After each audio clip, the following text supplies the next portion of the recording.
नमस्कार मित्रांनो, एमपीएससी वालावरती तुम्हा सर्वांचं स्वागत आहे. मित्रांनो, खास तुमच्यासाठी आपण लक्ष्मीकांतची सिरीज घेऊन आलो होतो. आता त्या सिरीजचं दुसरं लेक्चर मी तुमच्यासाठी घेऊन आलेलो आहे आणि या लेक्चरचा सुद्धा तुम्हाला खूप फायदा होणार आहे आणि तुम्ही भरभरून प्रतिसाद देताय त्याबद्दल तुम्हा सर्वांचं खूप खूप धन्यवाद. माझा थोडक्यामध्ये परिचय देतो. माझं नाव आहे अरुणराज जाधव. गेलं वर्ष झालं तुम्ही मला फिजिक्स वालाच्या एमपीएससी वाला प्लॅटफॉर्मवरती बघत असाल. मी इथं तुम्हाला पॉलिटी हा विषय शिकवतोय आणि आता आपण ही लक्ष्मीकांतची सिरीज सुरू केलेली आहे. याच्या अगोदरचं आपलं पहिलं लेक्चर जे आहे ते झालं होतं ऐतिहासिक पार्श्वभूमी आपल्या राज्यघटनेसाठीची आणि आता आपण त्याचा पुढचा भाग घेऊन आलेलो आहोत. ते म्हणजे भारतीय राज्यघटना जी आहे या राज्यघटनेमध्ये नेमकं तत्वज्ञान काय आहे आणि आपल्या भारतीय राज्यघटनेची वैशिष्ट्य काय आहेत यासोबतच सरनामा सुद्धा आपण अगदी थोडक्यामध्ये जाणून घेण्याचा प्रयत्न करूयात. आता बघा, ही जी सिरीज आहे ही सिरीज जे नवीन विद्यार्थी आहेत ज्यांना एमपीएससीची तयारी करायची आहे, जे फर्स्ट इयरला आहेत, 12वीला आहेत, सेकंड इयरला आहेत किंवा पुढच्या वर्षी त्याच्या पुढच्या वर्षी तयारी करू इच्छितात, त्यांना एक ओव्हरव्ह्यू देण्यासाठीची ही आपली सिरीज आहे. पण याचा अर्थ आपण हे अगदीच असं वरवर घेणार आहोत का? तर तसं सुद्धा नाही. ह्यातला प्रत्येक पॉइंट आपण कव्हर करण्याचा मनापासून प्रयत्न करणार आहोत. तर आजचा आपलं गोल काय आहे? तर भारतीय राज्यघटनेची वैशिष्ट्य बघणं, यासोबतच सरनामा जो आहे तो सुद्धा बघणं. ठीक आहे. सरनामा याला आपण प्रीएम्बल असं सुद्धा म्हणायचो. याला आपण काय म्हणतो? प्रीएम्बल असं सुद्धा म्हणतो. तर भारतीय राज्यघटना जी आहे आपल्याला तर माहिती आहे बघा, का आपण बघितलं काय बघितलं आपण? 1773 चा कायदा, 1784 चा कायदा, नंतर 1833 चा कायदा, 1858 चा कायदा, 1861 चा कायदा, 1892 बरोबर आहे. परत 1909, 1919 आणि 1935 हे कायदे आपण बघितलेले आहेत. आता जसं पुस्तकाचं एडिशन नवीन नवीन येत राहील ना तसे तसे याच्यामध्ये कायदे वाढणार आहेत. जसं की बघा 1858 चा कायदा आपल्याला माहिती आहे. 1858च्या वेळेस काय झालेलं होतं? तर आपल्या इथं स्वातंत्र्यासाठीचा पहिला उठाव झालेला होता. स्वातंत्र्य उठाव किंवा पहिलं स्वातंत्र्य युद्ध असं सुद्धा म्हणूयात. आता याच वेळेस 1857 ला एक रेबेलियन ऍक्ट सुद्धा आलेला होता. मग आता तो पण अभ्यासामध्ये येईल पुढची एडिशन आल्यानंतर, काय सांगता येत नाही. पुस्तकां काढणारे जे आहेत त्यांना काय जे वाटेल त्या पद्धतीने ते या ठिकाणी कायदे आणू शकतात. याच्या अगदी जोडीला 1773 चा कायदा अभ्यासत असताना बोस्टन टी पार्टीचा त्याचा रेफरन्स कसा येतो, बोस्टन टी पार्टी कशी महत्वाची आहे हे सुद्धा कदाचित येऊ शकतं. काय सांगता येत नाही. बोस्टन टी पार्टी जिथून अमेरिका स्वातंत्र्याच्या दिशेने गेली, हे सगळं जे आहे हे सगळं आपण बघितलेलं आहे. आता आपल्या राज्यघटनेची जी वैशिष्ट्ये आहेत ती फार महत्वाची आहेत. भारतीय राज्यघटनेवरती ब्रिटिशांनी जे कायदे केले या कायद्यांचा प्रभाव पडलेला आहे. या कायद्यामधलं प्रत्येक ठिकाणचं काही ना काहीतरी चांगलं घेण्याचा आपण प्रयत्न केलेला आहे. जसं की 1773 आणि 1784 चा जो कायदा आहे, 1773 आणि 1784 चा जो कायदा आहे याच्याद्वारे एक सिस्टीम आपल्याला ओळखीची झाली. जसं की म्हणलेलं आहे 1773 च्या याच्यामध्ये काय बाबा, केंद्रीय प्रशासनाचा पाया घातला. केंद्रीय प्रशासन जे आहे याचा पाया घालण्याचा या कायद्याद्वारे प्रयत्न करण्यात आलेला आहे. आणि 1784 चा जो कायदा आहे याच्याद्वारे court of directors, board of control जे आहे ते आलं. दुहेरी शासन पद्धती सुरू झाली. बोर्ड ऑफ कंट्रोल जे आहे हे ब्रिटिश गव्हर्नमेंट कडे गेलं.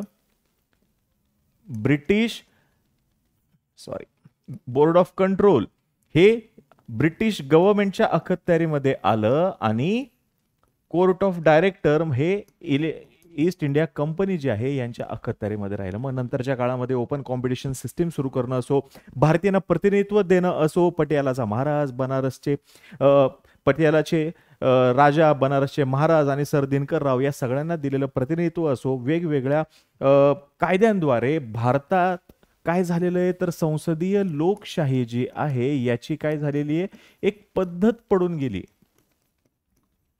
संसदीय लोकशाही, सनदशीर मार्ग आणि ह्या सगळ्यांचा प्रभाव भारतीय राज्यघटनेवरती स्पष्टपणे पडलेला दिसतोय. मग हे सगळेच्या सगळे कायदे आपण आत्मसात केले का? तर तसं सुद्धा नाही. त्या कायद्यामध्ये चांगलं चांगलं काय काय होतं, कसं आपली भारतीय राज्यघटनेसाठी त्यांचा फायदा झालेला आहे, ते फार महत्वाचं आहे. आता भारतीय राज्यघटनेची वैशिष्ट्य ज्यावेळेस आपण म्हणतो, तर भारतीय राज्यघटना ही सर्वात मोठी लिखित राज्यघटना आहे. यासोबतच ही विस्तृत अशी राज्यघटना आहे. विस्तृत बोले तो काय? तर डिटेल, अगदी डिटेल अशी राज्यघटना आपली आहे. यामागचं कारण काय आहे? तर यामागचे कारण फार सोपे आहेत बघा. क्रमांक 1, भारत जिओग्राफी फार मोठी आहे, देश मोठा आहे. क्रमांक 1. क्रमांक 2, आपल्या इथं फार मोठी विविधता आहे आणि ही विविधता असताना सुद्धा एकता जपण्याचं काम हे आपल्या राज्यघटनेने केलेलं आहे. आणि क्रमांक 3 म्हणजे भारतासाठीची घटना बनवणारी जी काही आपल्या इथली घटना समिती होती, या घटना समितीमध्ये वकील लोकांचा असलेला प्रभाव, हे फार महत्वाचे मुद्दे आहेत की ज्याच्यामुळे भारताची राज्यघटना ही लिखित आणि विस्तृत अशी घटना आहे. आता बघा, जर का तुम्ही 2025 साठी तयारी करणारे असाल काही जण, तर असा प्रश्न तुम्हाला निश्चितपणे विचारतील की भारताची राज्यघटना जी आहे, याच्यामध्ये भारताची राज्यघटना हा खूप सुंदर डॉक्युमेंट आहे असं म्हणलं जातं, अगदी डिटेल डॉक्युमेंट आहे असं म्हणलं जातं, त्याचे खूप कौतुक केलं जातं. तरी सुद्धा भारतीय राज्यघटनेमध्ये मोठ्या प्रमाणात घटना दुरुस्ती करण्यात आलेल्या आहेत. यामागची कारणं काय आहेत असं विचारलं जाऊ शकतं. UPSCचा अभ्यास करणारे जे मुलं आहेत त्यांना सुद्धा विचारलं जाऊ शकतं. तर या प्रश्नाच्या उत्तरासाठीचं सगळ्यात महत्वाचं कारण हेच आहे की भारताची घटना जी आहे ही अगदी डिटेल आहे आणि डिटेल असल्यामुळं प्रत्येक घटकाचं समाधान करण्यासाठी, या विविधतेमध्ये एकता जी आहे ही मेंटेन करण्यासाठी त्याच्यामध्ये बरीच गुंतागुंत झालेली दिसून येते. आणि म्हणून आपल्याला घटना दुरुस्ती जी आहे ती करावी लागते असं तुम्ही या ठिकाणी म्हणू शकता. आणि इतरही वेगवेगळे कारण आहेत, पण फक्त एक उदाहरणादाखल सांगितलं. तर भारताची सगळ्यात मोठी लिखित घटना आहे, विस्तृत घटना आहे. यासोबतच वेगवेगळ्या स्त्रोतांपासून तयार करण्यात आलेली आपली ही घटना आहे. आता ज्या वेळेस वेगवेगळे स्त्रोत असं म्हटलं जातं, तर या ठिकाणी आवर्जून आपण मान्य करायला पाहिजे की ब्रिटिश गव्हर्नमेंट जी आहे किंवा ब्रिटिशांची जी राज्यघटना आहे त्यांच्याकडून आपण काय घेतलं, तर जिथून आपण लेक्चरची सुरुवात केली होती आपल्या या सिरीजच्या, ते म्हणजे रूल ऑफ लॉ. यालाच तुम्ही कायद्याचं राज्य असं सुद्धा म्हणू शकता. ब्रिटिशांकडून काय घेतलं, तर कायद्याचं राज्य घेतलं. संसदीय शासन पद्धती जी आहे ही सुद्धा ब्रिटिशांकडून घेतली. संसदीय शासन पद्धती, एकेरी नागरिकत्व, या सगळ्या गोष्टी ज्या आहेत आपण ब्रिटिशांकडून घेतलेल्या आहेत आणि हे फार महत्वाचं आहे. ठीक आहे, ब्रिटिश. यासोबतच अजून महत्वाचं काय आहे ब्रिटिशांपाठोपाठ, पुढचा क्रमांक येतो तो म्हणजे अमेरिका. अमेरिकाकडून आपण काय घेतलेलं आहे हो, तर मूलभूत अधिकाराचं तत्व जे आहे हे आपण अमेरिकाकडून घेतलेलं आहे. मूलभूत अधिकार, आपल्या इथली ज्युडिशरी, यासोबतच उपराष्ट्रपती पद हे जे आहे हे सुद्धा आपण कुणाकडून घेतलेलं आहे, चुकलं का? उपराष्ट्रपती पद. हा, तर उपराष्ट्रपती, हा, उपराष्ट्रपती पद जे आहे हे सुद्धा आपण अमेरिकी राज्यघटनेकडून घेतलेलं आहे. ब्रिटिश झालं, अमेरिका झालं. नंतर आयरिश कॉन्स्टिट्यूशन. आयरिश कॉन्स्टिट्यूशन जी आहे, आयरिश कॉन्स्टिट्यूशन कडून आपण काय घेतलंय, तर यांच्याकडून आपण घेतलंय directive principle. Directive principle of state policy, यालाच आपण मार्गदर्शक तत्व असं सुद्धा म्हणतो. डिरेक्टिव्ह प्रिन्सिपल, मार्गदर्शक तत्व जी आहेत ही कुणाकडून घेतलेली, आपण आयर्लंड कडून घेतलेली आहेत. यासोबतच आयरिश कॉन्स्टिट्यूशन नंतर कॅनडा जे आहे, कॅनडा यांच्याकडून काय, संघराज्य, फेडरेशन विथ स्ट्रॉंग सेंटर किंवा युनियन हा जो शब्द आहे, युनियन किंवा फेडरेशन विथ स्ट्रॉंग सेंटर, हे आपण कुणाकडून घेतलेलं आहे? हे आपण कॅनडाकडून घेतलेलं आहे. आता बघा कोण कोण झालं. तुमचे ब्रिटिश झालं, अमेरिका झालं, आयरिश कॉन्स्टिट्यूशन झालं, त्याच्यानंतर कॅनडा झालं, मार्गदर्शक तत्व झाले, कॅनडा झालं, USSR यांच्याकडून आपण काय घेतलेले आहेत? तर यांच्याकडून आपण कर्तव्य जी आहेत ती घेतलेली आहेत. कर्तव्य आपण कुणाकडून घेतलेली आहेत? USSR म्हणजे खूप साऱ्या देशांच्या घटनांचा अभ्यास केल्यानंतर आपण आपल्या राज्यघटनेमध्ये काही महत्त्वाच्या ज्या गोष्टी आहेत, ज्या आपल्यासाठी गरजेच्या आहेत, ज्या आपल्या पद्धतीने आपल्यासाठी गरजेचे आहेत, आपल्या पद्धतीने त्यांचा ब्लेंड आपण केलेला आहे, जे की फार महत्त्वाचं असं तत्व आहे. ताठरता आणि लवचिकता याचं एकत्रीकरण आहे बघा. ताठरता आणि लवचिकता याचं काय आहे? एकत्रीकरण. याचं तुम्हाला साधं सरळ सोपं उदाहरण सांगतो लगेच. ताठरता आणि लवचिकता म्हणजे कसं बघा. जर का ताठरता म्हणजे रिजिड, ताठरता बोले तो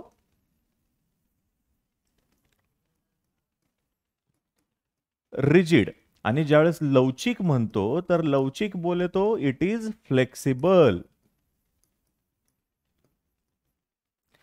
रिजिड आणि फ्लेक्सिबल. आता ताठरता, लवचिकता. पहिल्यांदा लवचिकता मी तुम्हाला सांगतो.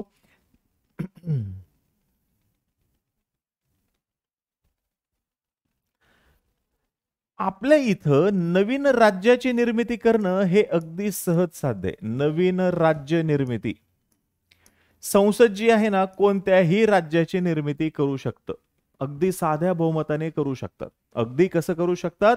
तर साध्या बहुमताने ते करू शकतात. नवीन राज्याची निर्मिती करू शकतात. बाउंड्री जी आहे ती सुद्धा ते बदलू शकतात. हे कसं करू शकतात? ते साध्या बहुमत. साधं बहुमत. म्हणून भारतीय राज्यघटना जी आहे ती लवचिक आहे असं म्हणलं जातं. आणि ज्यावेळेस ताठर किंवा रिजिड असं म्हणलं जातं, याचं कारण असं आहे की सहजासहजी भारतीय राज्यघटनेमध्ये दुरुस्ती करता येत नाही. जसं की उदाहरण द्यायचं म्हटलं ताठरता या संदर्भातलं, तर सध्या कशाची चर्चा चालू आहे? समान नागरी कायदा चालू आहे का चर्चा सगळीकडे? समान नागरी कायदा, यालाच आपण म्हणूयात uniform civil code. Uniform civil code, ह्यालाच UCC असं सुद्धा म्हणलं जातं. आता हा समान नागरी कायदा जो आहे हा आहे कुठे हो? समान नागरी कायदा हा कुठे आहे? तर समान नागरी कायदा हा कलम 44 याच्यानुसार, कलम 44 नुसार मार्गदर्शक तत्वांचा भाग आहे.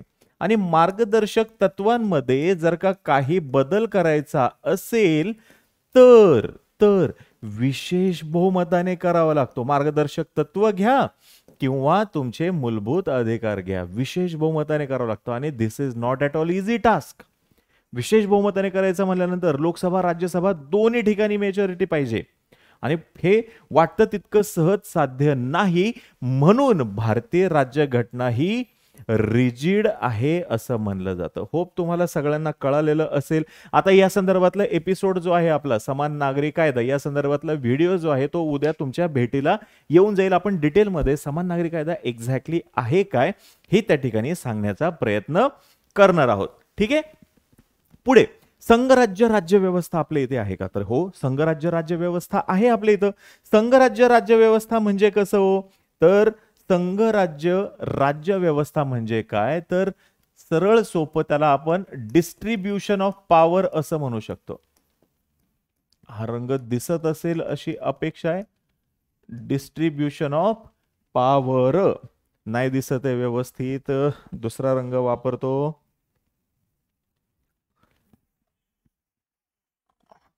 संघ राज्य राज्य व्यवस्था म्हणजे विकेंद्रीकरण. प्रत्येकाला सत्तेमध्ये काय दिलेलं आहे? काही ना काहीतरी रिस्पॉन्सिबिलिटी दिलेली आहे, काही ना काही रोल दिलेला आहे, आणि ही आपल्या इथे काय आहे? संघ राज्य व्यवस्था आहे. जसं की या ठिकाणी काय आहे?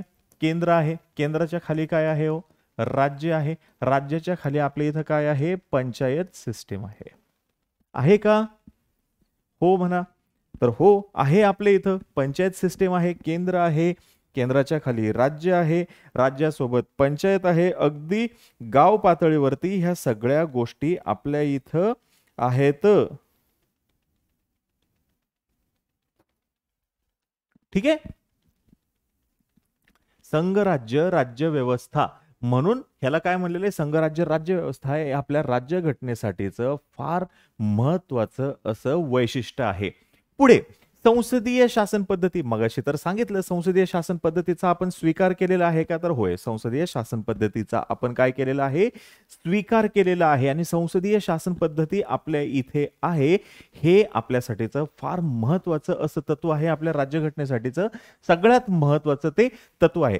संघराज्य शासन पद्धती आपण का स्वीकार केली, कारण की आपण या पद्धतीसोबत सरावलेलो होतो, यूज टू झालेलो होतो, म्हणून संसदीय शासन पद्धती आपल्या इथं आहे. या संसदीय शासन पद्धतीमध्ये कोण कोण आहे, तो राष्ट्रपती आहेत, बरोबर आहे, लोकसभा आहे, राज्यसभा आहे, पंतप्रधान आहेत, मंत्रिमंडळ आहे. आणि हे सगळेच्या सगळेजण हे कुणाला जबाबदार आहे, तर हे जनतेला जबाबदार आहेत. आणि हीच संसदीय शासन पद्धती आहे. आपण आपला रिप्रेझेंटेटिव्ह जो आहे, आपण आपला प्रतिनिधी जो आहे, हा कुठे पाठवतो, संसदेमध्ये पाठवतो. कशासाठी, आपले प्रश्न मांडण्यासाठी. आपल्या वतीने तो आपले प्रश्न मांडत असतो. आणि दिस इज संसदीय शासन पद्धती. यासोबतच आपल्या घटनेमध्ये आपली जी राज्यघटना आहे तिथे स्वतंत्र आणि एकात्मिक अशी न्यायव्यवस्था आहे. न्यायव्यवस्था हीच आपल्या मूलभूत अधिकारांचं रक्षण करते. आपल्या मूलभूत अधिकारांचं रक्षण कोण करतो, आपल्या मूलभूत अधिकारांचं रक्षण जे आहे ती आपली न्यायव्यवस्थाच करते. ती स्वतंत्र असणं गरजेचं आहे. जर का ती स्वतंत्र नसेल तर ती निष्पक्षपणे काम करू शकणार नाही, हेही या ठिकाणी जाणून घ्या. निष्पक्षपणे त्यांनी काम करणं हे फार गरजेचं आहे. आणि निष्पक्षपणे काम करण्यासाठी त्यांनी स्वतंत्र असणं गरजेचं आहे. एक्झिक्युटिव्ह आणि लेजिस्लेचर याच्यामध्ये ते जास्त पडत नाहीत. यासोबतच सभापतींचे अधिकार वगैरे जे आपले इथं आहेत लोकसभेमधले, तर तेथेही ते जास्त हस्तक्षेप करत नाहीत. परत लोकप्रतिनिधींचे जे अधिकार आहेत त्याच्यामध्येही ते जास्त हस्तक्षेप करताना आपल्याला दिसत नाहीत. यासोबतच पुढचं सगळ्यात महत्वाचं वैशिष्ट्य जे आहे ते म्हणजे मूलभूत हक्क, मूलभूत अधिकार.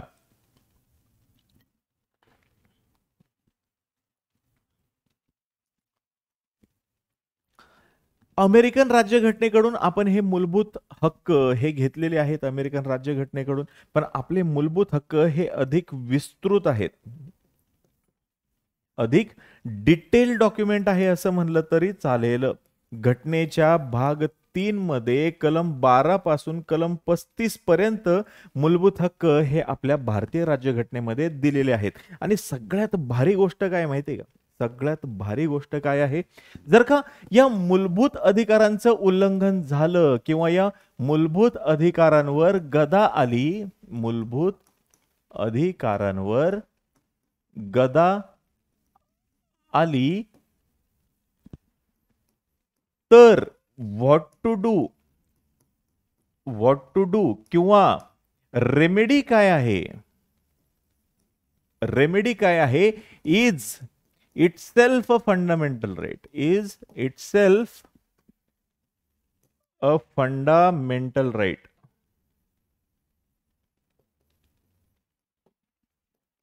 म्हणजे कोणता, आपला घटनेचं कलम 32 आत्मा सुद्धा म्हणलं जातं. इंटरेस्टिंग आहे.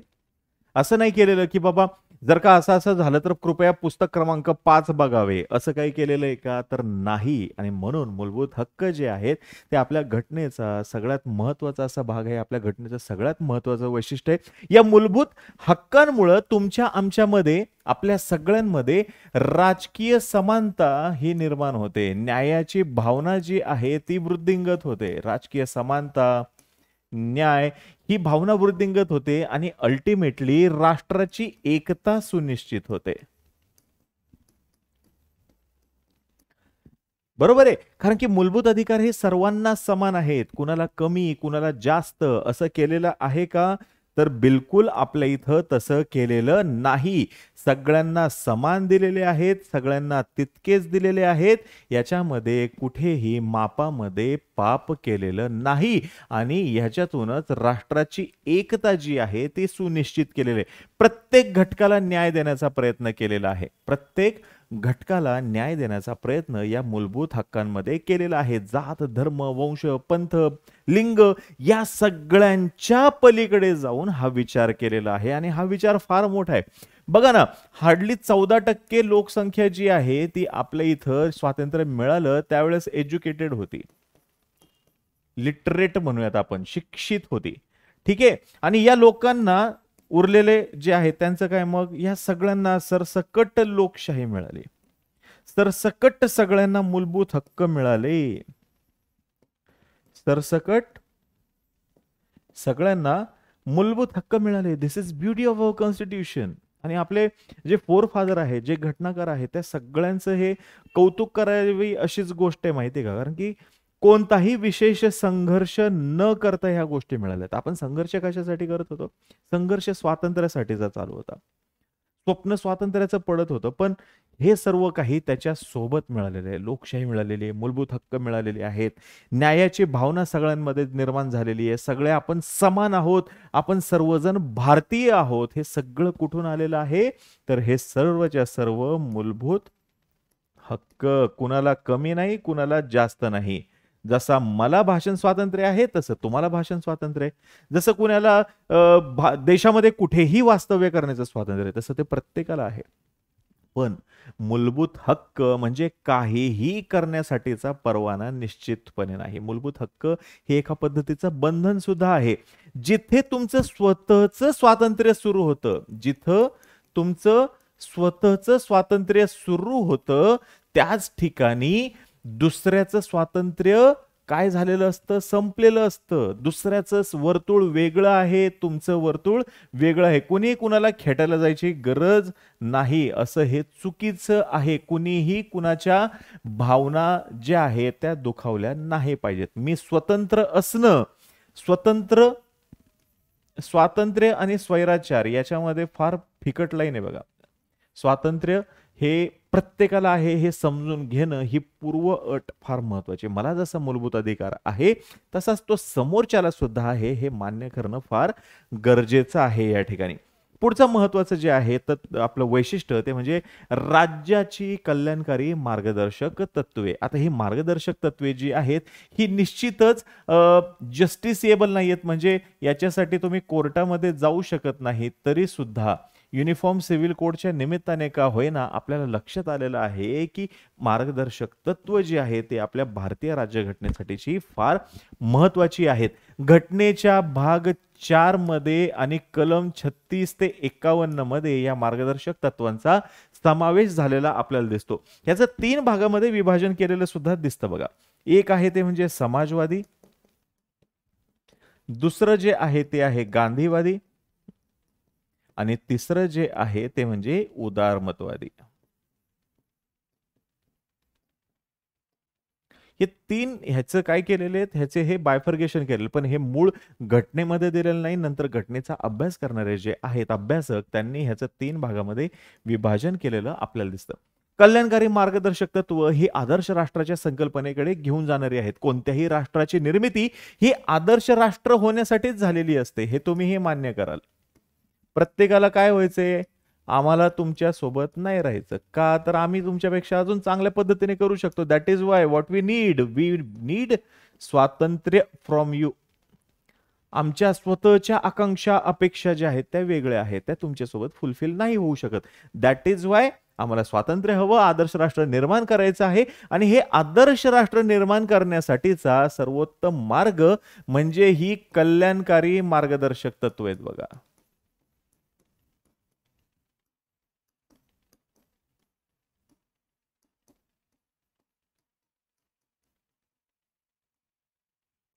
म्हणजे ही काय आहेत, कल्याणकारी मार्गदर्शक तत्व जी आहेत हा मार्ग आहे. ह्याच्यामध्ये युनिफॉर्म सिव्हिल कोड विषयी बोललेला आहे, गांधीवादी जी तत्व आहेत त्याच्यामध्ये मुक्या प्राण्यांची हत्या करू नये, ग्रामपंचायत, कुटीरोद्योग यांच्याविषयीची चर्चा केलेली आहे. युनिफॉर्म सिव्हिल कोड, पर्यावरणाचं रक्षण जे आहे ह्याच्याविषयी बोललेलं, राष्ट्रीय स्मारकं जे आहेत त्याच्याविषयी बोललेलं आहे. म्हणजे काय, आदर्श राष्ट्र करण्यासाठी जे जे काही करणं अपेक्षित आहे ते सर्व मार्गदर्शक तत्वांमध्ये सुनिश्चित केलेलं आपल्याला दिसून येतं. पुढचं महत्त्वाचं जे तत्व आहे ते म्हणजे मूलभूत कर्तव्य. हे बघा, अधिकारांची चर्चा होत असताना कर्तव्याविषयी जाणीवपूर्वक डोळे झाकले जातात.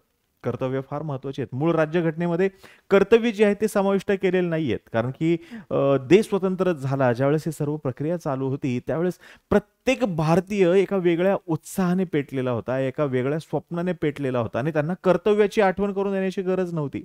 पण जसा जसा काळ पुढे सरकत गेला, लोक अधिकाराविषयी अधिक जागरूक व्हायला लागले, अधिकाराविषयी अधिक व्होकल व्हायला लागले आणि मग वेळ निर्माण झाली किंवा परिस्थिती निर्माण झाली की लोकांना त्यांच्या कर्तव्याची आठवण करून द्यायला पाहिजे म्हणून. आणि म्हणून मूलभूत कर्तव्ये जी आहेत ती आपल्या भारतीय राज्यघटनेमध्ये समाविष्ट करण्यात आली. भाग 4A याद्वारे घटनादुरुस्ती केली गेली आणि कलम 51A जे आहे ते आपल्या राज्यघटनेमध्ये समाविष्ट केलं गेलं. मूलभूत कर्तव्य फार महत्वाचं आहे आणि ही मूलभूत कर्तव्ये जी आहेत ही फार महत्वाची आहेत आपल्या राज्यघटनेसाठी. यासोबतच आणीबाणी विषयक तरतूद जी आहेत या सुद्धा आपल्या राज्यघटनेचा सगळ्यात महत्वाचा असा भाग आहे, राज्यघटनेचं महत्वाचं असं वैशिष्ट्य आहे. आणीबाणी विषयक तरतुदी ज्यावेळेस आपण बोलतो तर कलम 356, कलम 360, कलम 365 यासोबतच कलम 352 या सगळ्यांचा या ठिकाणी उल्लेख होणं फार गरजेचं आहे. हे आणीबाणी विषयक ज्या तरतुदी आहेत या तुमच्या मूलभूत अधिकारांवरती गदा आणू शकतात. तुमच्या मूलभूत अधिकार जे आहेत याच्यावरती गदा आणू शकतात प्रसंगी. युद्धजन्य परिस्थितीमध्ये व्हॉट शॅल बी डन या सगळ्या गोष्टी ज्या आहेत या आणीबाणी विषयक तरतुदीमध्ये दिलेल्या आहेत. आपल्या मूलभूत अधिकारांवरती निश्चितपणे गदा येऊ शकते एक्सेप्ट कलम 20 आणि 21. आणि हेच आपण बघणार आहोत आपल्या पुढच्या धड्यांमध्ये ज्यावेळेस आपण आणीबाणी विषयक तरतुदींकडे येऊ. आता आणीबाणीमध्ये सुद्धा प्रकार आहेत. राष्ट्रीय आणीबाणी आहे, 356 आणि 365 नुसार होणारी राष्ट्रपती राजवट आहे, 360 वाली आर्थिक आणीबाणी आहे. आजवरती लागू नाही झाली पण सातत्याने चर्चा होत असते. आणि या आणीबाणीच्या निमित्ताने, राष्ट्रपती राजवटीच्या निमित्ताने रोल ऑफ गव्हर्नर हा सातत्याने चर्चेमध्ये येत असतो. राज्यपाल महोदयांचा एकूण रोल जो आहे हा सुद्धा सातत्याने चर्चेमध्ये आपल्याला दिसतो. आणि म्हणून आणीबाणी विषयक तरतुदी जे आहेत या आपल्या राज्यघटनेचं फार महत्वाचं असं वैशिष्ट्य आहे. 352 हे जे कलम आहे ना ह्याच्याविषयी स्पेसिफिक जर का सांगायचं म्हणलं तर कलम 352 हे जे आहे हे युद्ध यासोबतच अंतर्गत अशांतता,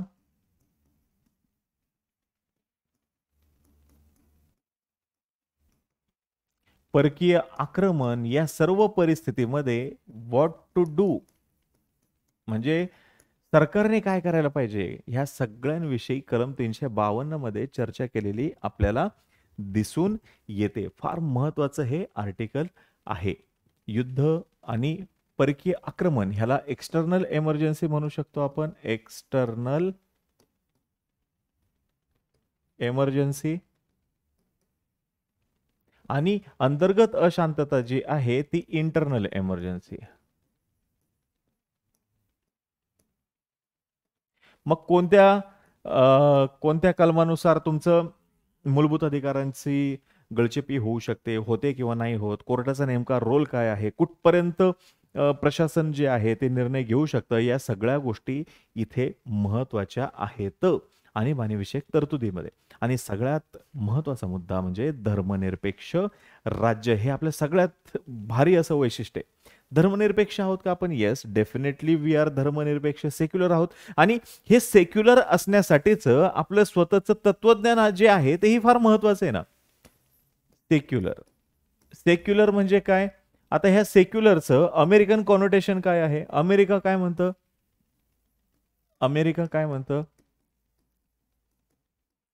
we don't have any state authorised religion म्हणजे आमचा कोणताही अधिकृत धर्म नाही. हे कोण म्हणते? अमेरिका म्हणते.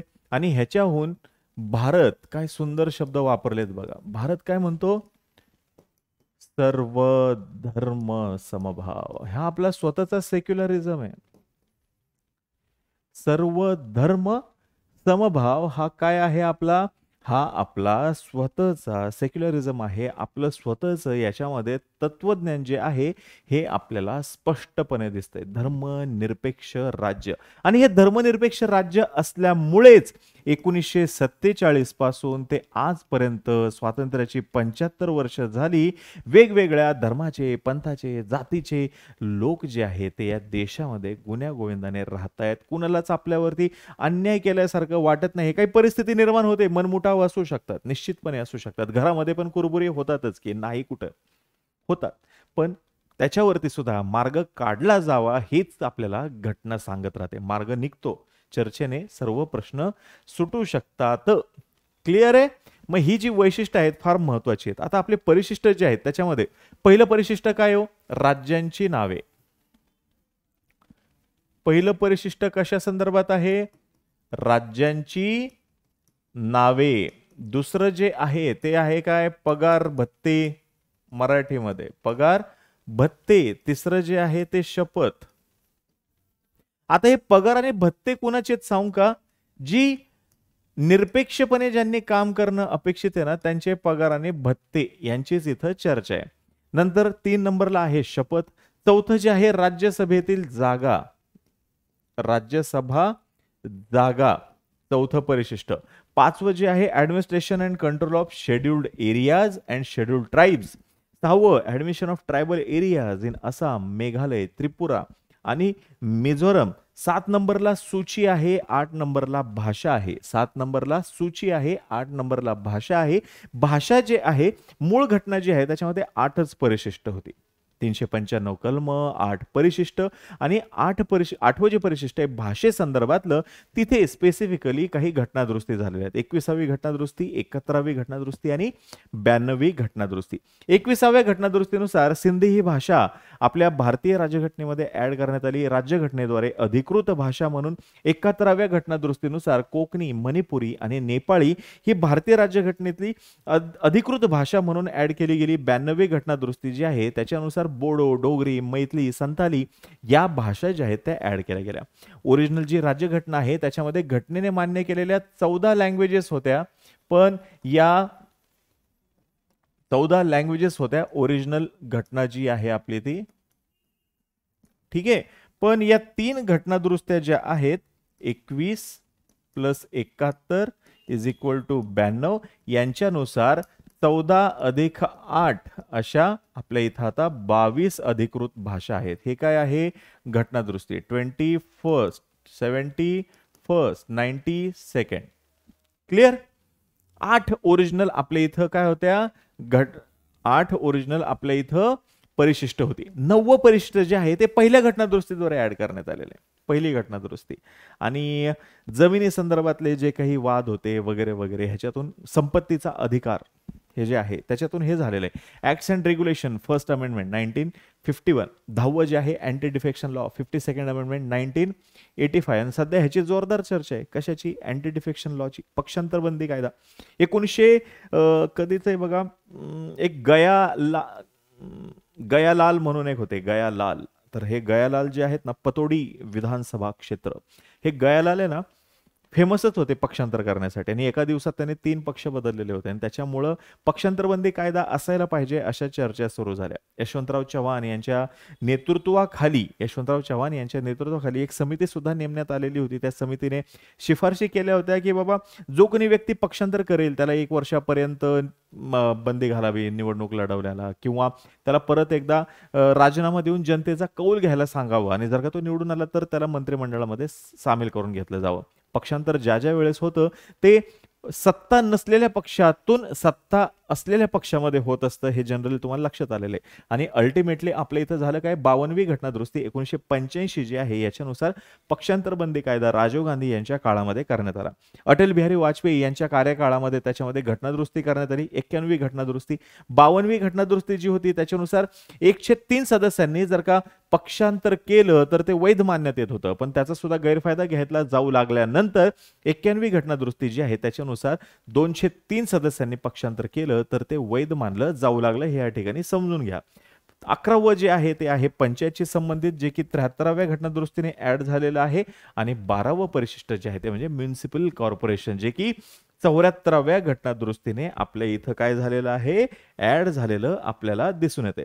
आता सोर्सेस जर का बघितले, मी मगाशी सांगितलं 1935चा जो कायदा आहे याच्यानुसार office of governor, public service commission, emergency provisions ह्या आपल्या घटनेमध्ये ऍड झालेल्या आहेत. ब्रिटिश कॉन्स्टिट्यूशन कडून संसदीय शासन पद्धती, कायद्याचं राज्य, एकेरी नागरिकत्व ऍड झालेलं आहे. अमेरिकन राज्यघटनेकडून मूलभूत हक्क, न्यायपालिकेचे स्वातंत्र्य आणि व्हाईस प्रेसिडेंट हे जे पद आहे हे ऍड झालेलं आपल्याला दिसतं. आयरिश कॉन्स्टिट्यूशन जे आहे याच्याकडून directive principle of state policy म्हणजे काय, मार्गदर्शक तत्व, आणि राज्यसभेच्या मेंबर्सचं काय, नॉमिनेशन, नामनिर्देशित केलेले सदस्य जे आहेत राज्यसभेचे हे आयरिश कॉन्स्टिट्यूशन कडून ऍड झाले. आता हे नामनिर्देशित कोण करतं, तर राष्ट्रपती महोदय करत असतात राज्यसभेचे मेंबर्स नॉमिनेट. आणि हे सगळे मुद्दे आपण पुढे क्लिअर बघणार आहोत. ह्या प्रत्येक शब्दाचा आपल्याकडे सेपरेट असा चॅप्टर आहे, सर्व बघणार आहोत. मग असे सांगितलं कॅनडियन कॉन्स्टिट्यूशन कडून काय घेतलं, फेडरेशन विथ स्ट्रॉंग सेंटर, संघराज्य शासन पद्धती. ऑस्ट्रेलियाकडून आपण घेतली कनकरंट लिस्ट. कनकरंट लिस्ट बोले तो व्हॉट, समवर्ती सूची, समवर्ती सूची. फ्रान्स लिबर्टी, इक्वॅलिटी आणि फ्रॅटर्निटी. लिबर्टी, इक्वॅलिटी आणि फ्रॅटर्निटी, स्वातंत्र्य, समता, बंधुता ही तत्व आपण फ्रान्सकडून घेतलेले आहेत. आणि फ्रान्स हा फेमसच त्याच्यासाठी आहे, stylish lifestyle, fashion and all, या सगळ्यासाठीच काय आहे, फ्रान्स आहे. सध्या एका वेगळ्या कारणामुळे चर्चेत आहे, पण तो आपला विषय नाही आणि तो विषय इथे घेण्याचं काही कारण नाही. जर्मनीची राज्यघटना जी आहे त्याच्याकडून सस्पेन्शन ऑफ फंडामेंटल राईट्स जे आहे ते घेतलेले. Suspension of fundamental rights in emergency situation. Emergency situation जी आहे तेव्हा आपल्या मूलभूत अधिकारांचं जे काही निलंबन होतं ते आपण जर्मनीकडून घेतलेलं आहे. साऊथ आफ्रिकेकडून अमेंडमेंट आणि राज्यसभेच्या इलेक्शनची पद्धत घेतलेली आहे. रशियाकडून फंडामेंटल ड्युटीज घेतलेल्या आहेत आणि जपानकडून प्रोसिजर इस्टॅब्लिश्ड बाय लॉ.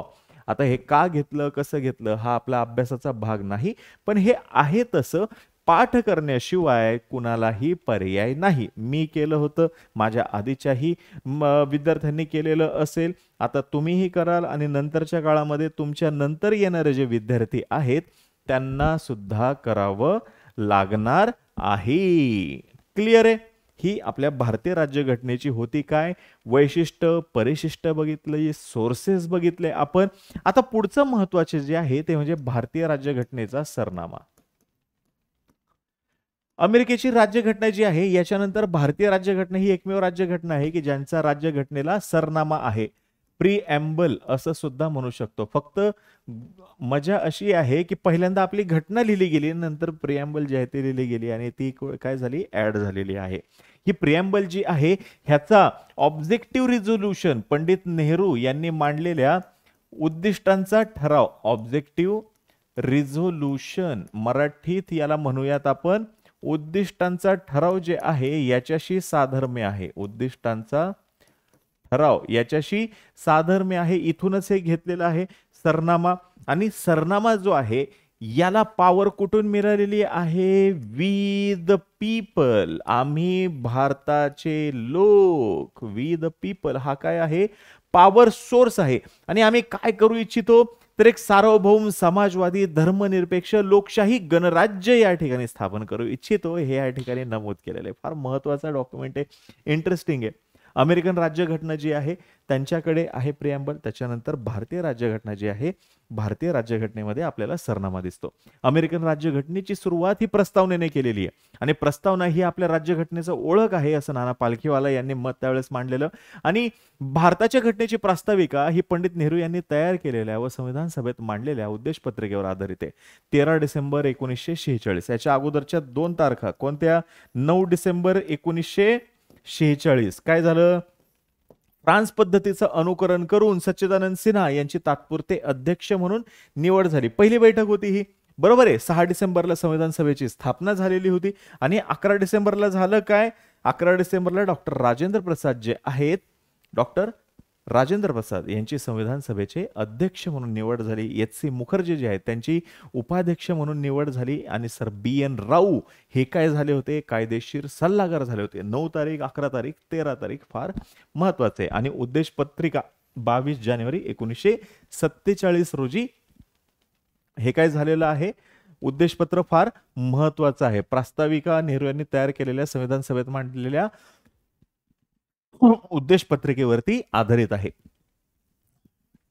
42व्या घटना दुरुस्तीनुसार समाजवादी, धर्मनिरपेक्ष आणि एकात्मता हे शब्द वाढवण्यात आलेत आपल्या राज्य प्रिॲम्बल मध्ये.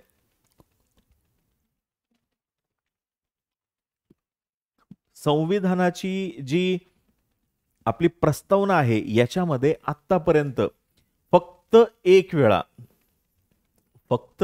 एक वेळा दुरुस्ती करण्यात आलेली आहे. सुरुवातीला शब्द काय होते? सॉव्हेरियन होता, डेमोक्रॅटिक होता आणि रिपब्लिक होता.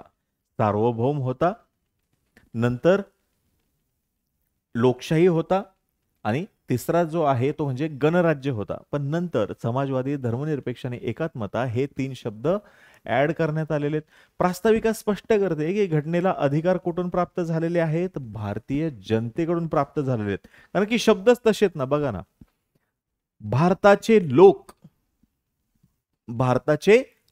भारताचं एक सार्वभौम, समाजवादी, धर्मनिरपेक्ष, लोकशाही गणराज्य घडवण्याचा व त्याच्या सर्व नागरिकांस सामाजिक, आर्थिक व राजनैतिक न्याय, विचार, अभिव्यक्ती, विश्वास, श्रद्धा, उपासना यांचं स्वातंत्र्य, दर्जाची व संधीची समानता निश्चितपणे प्राप्त करून देण्याचा आणि त्या सर्वांमध्ये व्यक्तीची प्रतिष्ठा व राष्ट्राची एकता आणि एकात्मता यांचं आश्वासन देणारी बंधुता प्रवर्धित करण्याचा संकल्पपूर्वक निर्धार करून आपल्या संविधान सभेत आज दिनांक 26 नोव्हेंबर 1949 रोजी याद्वारे संविधान हे अंगीकृत आणि अधिनियमित करून स्वतः प्रती अर्पण करत आहोत.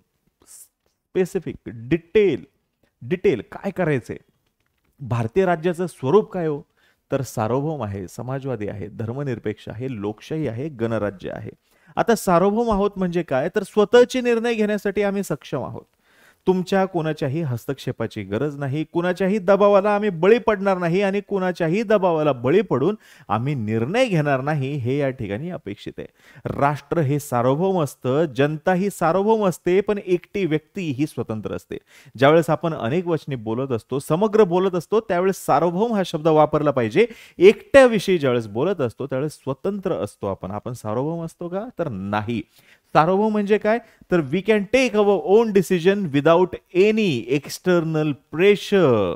We can take our own decision. जसं की अमेरिका म्हणायचं बघा अगोदर काय? तर भारत आणि पाकिस्तान यांच्यामध्ये आम्ही काय करतो? मध्यस्थी करतो. चीन काय म्हणतं? भारत आणि पाकिस्तान यांच्यामध्ये आम्ही काय करतो?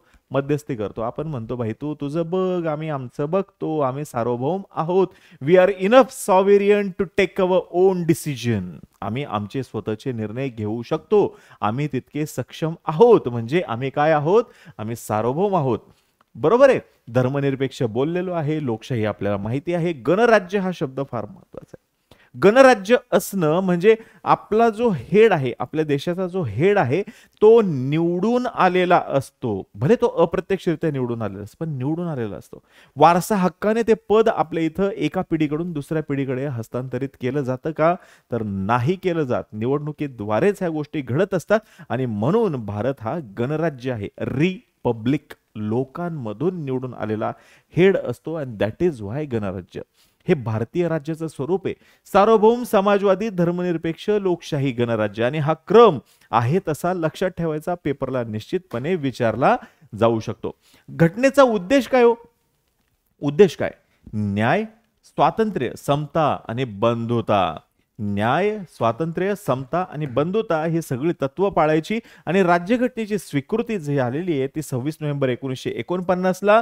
आपल्या घटनेचा जो सरनामा आहे, सरनाम्यामध्ये हीच तारीख आहे. सरनाम्यामध्ये हीच तारीख आहे. राज्यघटनेचा अंमल झालेला आहे 26 जानेवारी 1950 पासून. 26 जानेवारी तोच आपला प्रजासत्ताक दिन आहे. प्रजासत्ताक असणं किंवा गणराज्य असणं म्हणजे काय हे तुम्हाला कळलेलं असेल. आता नंतरच्या काळामध्ये एक महत्वाचा प्रश्न उभा राहिलेला दिसून येतोय. तो म्हणजे काय? आपली प्रास्ताविका ही घटनेचा भाग आहे किंवा नाही. घटनेचा भाग आहे किंवा नाही. आणि या संदर्भातल्या ह्या 3 केसेस फार महत्वाच्या आहेत. पहिली जी आहे ती आहे बेरुबारी युनियन केस. बेरुबारी युनियन केस. आता ही केस काय आहे हे आपण डिटेलमध्ये नक्कीच सांगणार आहोत. तर बेरुबारी युनियन केस मध्ये सुप्रीम कोर्टाने असं मत मांडलं, सगळी मतं ही कोणाची आहेत? सुप्रीम कोर्टाची. सुप्रीम कोर्ट म्हणलं की प्रस्तावना घटनेचा भाग नाही. हे सुप्रीम कोर्टाने बेरुबारी युनियन केस मध्ये मांडलं. पण त्याच्यानंतरची दुसरी महत्वाची केस जी आहे केशवानंद भारती केस, ह्या इथे सुद्धा सुप्रीम कोर्ट असं म्हणतं की प्रस्तावना घटनेचा भाग आहे. म्हणजे सुप्रीम कोर्टाने त्यांचा काय केलं? स्टँड बदलला. प्रस्तावना घटनेचा भाग आहे, हा स्टँड आहे. आणि तिसरी महत्वाची केस जी आहे ती म्हणजे LIC ऑफ इंडिया केस. या केस मध्ये सुप्रीम कोर्ट म्हणते की प्रस्तावना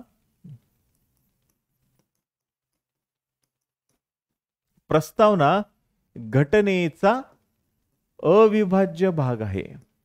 इथं सुद्धा स्टँड चेंज केला. उलट हा स्टँड अजून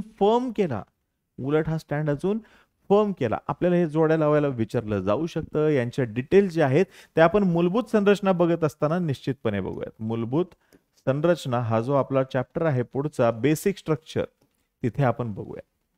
तर सरनाम्यामध्ये क्रम लक्षात ठेवा, तारीख लक्षात ठेवा. यासोबतच शब्द जे आहेत, जी विशेषणं त्या ठिकाणी वापरलेली आहेत, ही विशेषणं सुद्धा लक्षात ठेवा.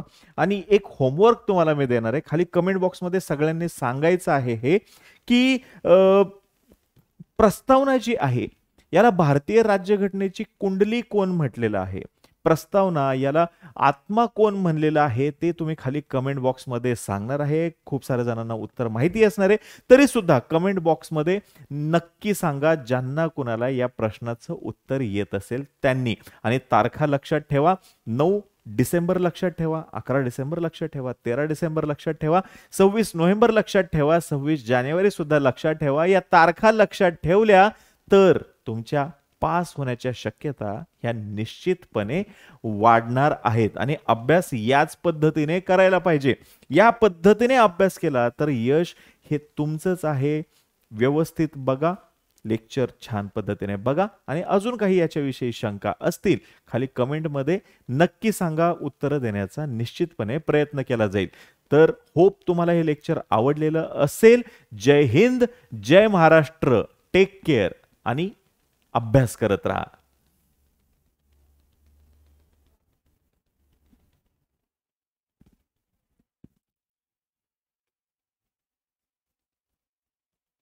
हॅलो.